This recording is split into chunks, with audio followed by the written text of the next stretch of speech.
সুখ এমন এক জিনিস, থাকলে বোঝা যায় না, আর না থাকলে হারে হারে বোঝা যায়। আমার জীবনের সুখের ঠিকানা দুই নারী, ফারজান আর সুক্রিয়া। ওদের হারানোর পর আমি বুঝতে পারলাম আমি কি হারিয়েছি, আর এরপর সিদ্ধান্ত নিলাম আমাকে সুস্থ ও স্বাভাবিক জীবনে ফিরতে হবে। বাঁধ দিয়ে সাগর নিয়ন্ত্রণ করা যায়, খাঁচায় আটকে হিংস্র বন্য পশুকেও পোষ মানানো যায়। পোষ মানে না শুধু মন।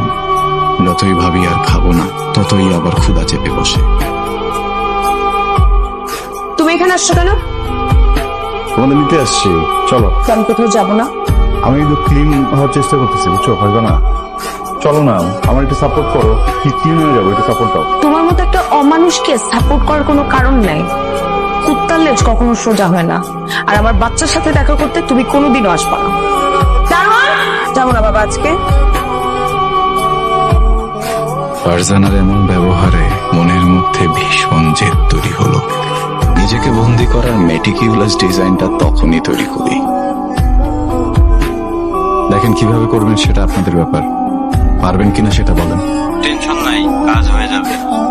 মনে রেখো, ফেরার সকল পথ বন্ধ হয়ে গেছে, তোমাকে জিততেই হবে। মনে রেখো, ফেরার সকল পথ বন্ধ হয়ে গেছে, তোমাকে জিততেই হবে, তোমাকে জিততেই হবে। দিন আর রাতের হিসেব গুলিয়ে ফেলেছি। শুরুর কয়েকদিন মাথা ঠিক মতো কাজ করছিল না। গোলমালটা বোধহয় তখনই হয়েছে। বাজার ফুরিয়ে যাওয়ায় বুঝলাম জেদের বসে মস্ত বড় ভুল করে ফেলেছি। নিজের জীবনের কন্ট্রোল কখনোই আরেকজনের হাতে দিতে নেই, কিছুটা হলেও নিজের হাতে রাখা উচিত। ফারজানার কাছে অপমানিত হয়ে জেদের বসে এই ঘরে বন্দি করেছিলাম নিজেকে। বের হওয়ার কোনো অপশনই হাতে রাখি নাই। এখন আমার মুক্তির চাবি শুধুই ফারজানার হাতে। বন্দি হওয়ার আগে রেজিস্ট্রি করে ফারজানার ঠিকানায় একটা চিঠি পাঠিয়েছিলাম আমি। 60 দিন পর চিঠিটা পাওয়ার কথা। ফারজানা কি চিঠিটা পাইনি? আসছি মামুনি।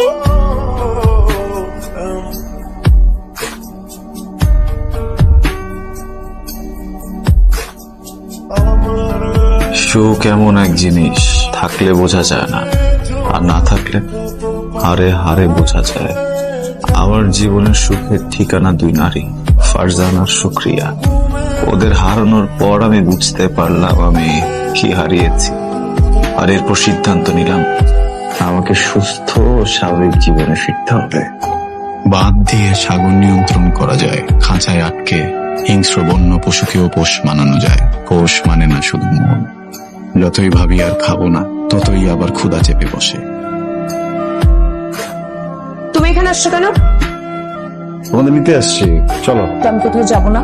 আমি একটু ক্লিন হওয়ার চেষ্টা করতেছি, বুঝছো? হয়তো না, চলো না, আমার একটু সাপোর্ট করো, কি ক্লিন হয়ে যাবো, একটু সাপোর্ট দাও। তোমার মতো একটা অমানুষকে সাপোর্ট করার কোনো কারণ নাই। কুত্তার লেজ কখনো সোজা হয় না, আর আমার বাচ্চার সাথে দেখা করতে তুমি কোনোদিনও আসবা না। যাবো না বাবা আজকে। ফারজানার এমন ব্যবহারে মনের মধ্যে ভীষণ জেদ তৈরি হলো। নিজেকে বন্দি করার মেটিকিউলাস ডিজাইনটা তখনই তৈরি করি।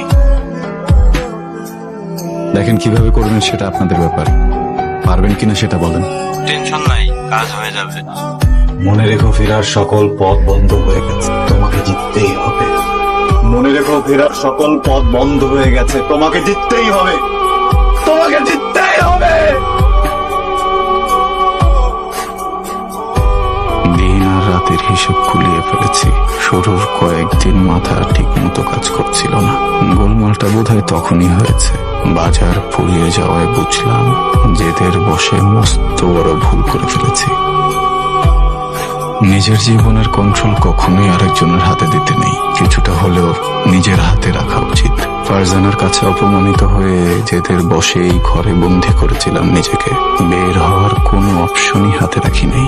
এখন আমার মুক্তির চাবি শুধুই ফারজানার হাতে।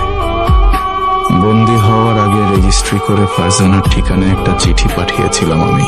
60 দিন পর চিঠিটা পাওয়ার কথা। ফারজানা কি চিঠিটা পাইনি?